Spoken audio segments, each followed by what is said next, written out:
এখানে কিছু মশলা নিয়ে নিয়েছি, গোটা ধনে, গোটা জিরে, কয়েক কোয়া রসুন, 4টে কাঁচা লঙ্কা, কয়েক টুকরো আদা।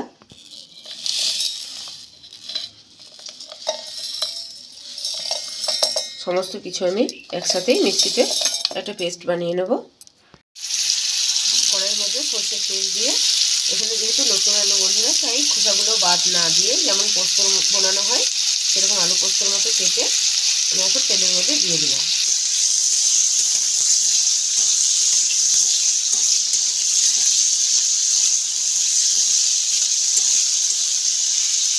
একটু ভালো করে আলুগুলো ভেজে নেব।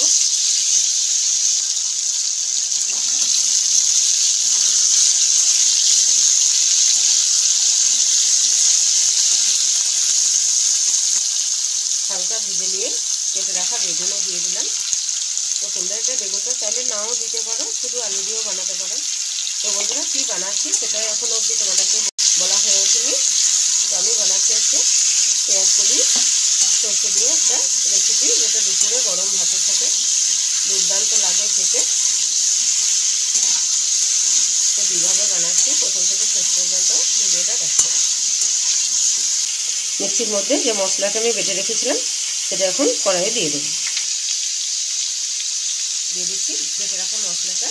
কী কী আছে আবারও বলে দিই: ধনে, জিরে, আদা, রসুন, কাঁচা লঙ্কা।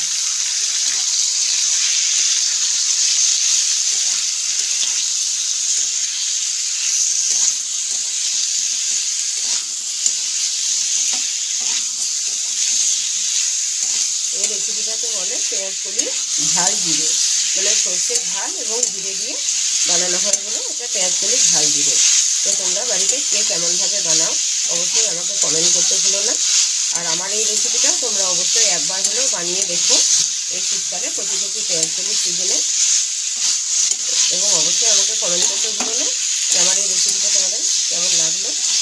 এটা হালকা কষিয়ে নেওয়ার পর কিন্তু দিয়ে দিচ্ছি মাঝারি সাইজে দুটো পেঁয়াজ কুচি কুচি করে।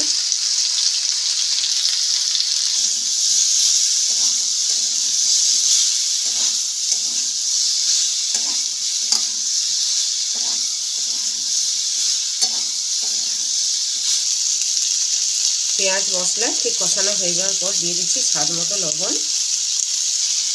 পরিমাণ অনুযায়ী হলুদ। লবণ হলুদটা দিয়ে আবারও একটু কষিয়ে নেব।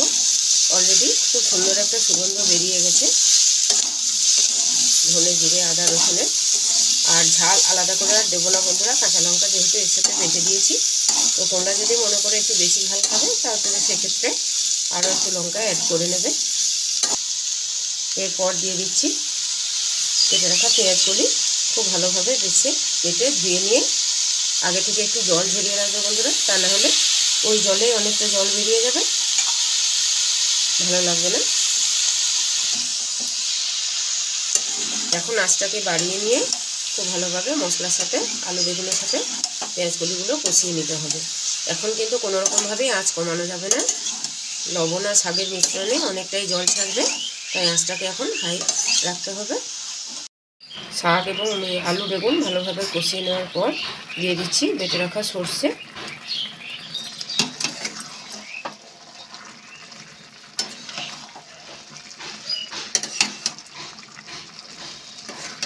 দেখো বন্ধুরা এমনিতেই কতটা জল বেরিয়ে এসেছে।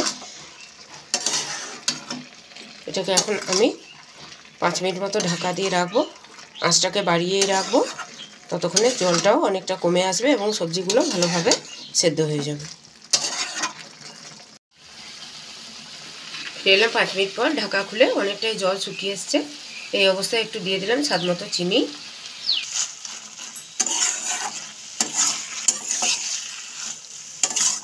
দেখো বন্ধুরা ঠিক এইরকম শুকনো শুকনো অবস্থায় নামাতে হবে, তাহলে গরম ভাতের সাথে খুব ভালো লাগবে খেতে। তো রেসিপিটা একদম তৈরি হয়ে গেছে, আমি নামিয়ে নিচ্ছি। গরম গরম ভাতের সাথে আমি সার্ভ করে নিয়ে চলে এসেছি বন্ধুরা। তো তোমরা দেখলে খুবই সহজ, খুব সাধারণ একটা রেসিপি, কিন্তু একটু অন্যরকমভাবে ঘুরিয়ে বানালেই দুর্দান্ত স্বাদ হয়।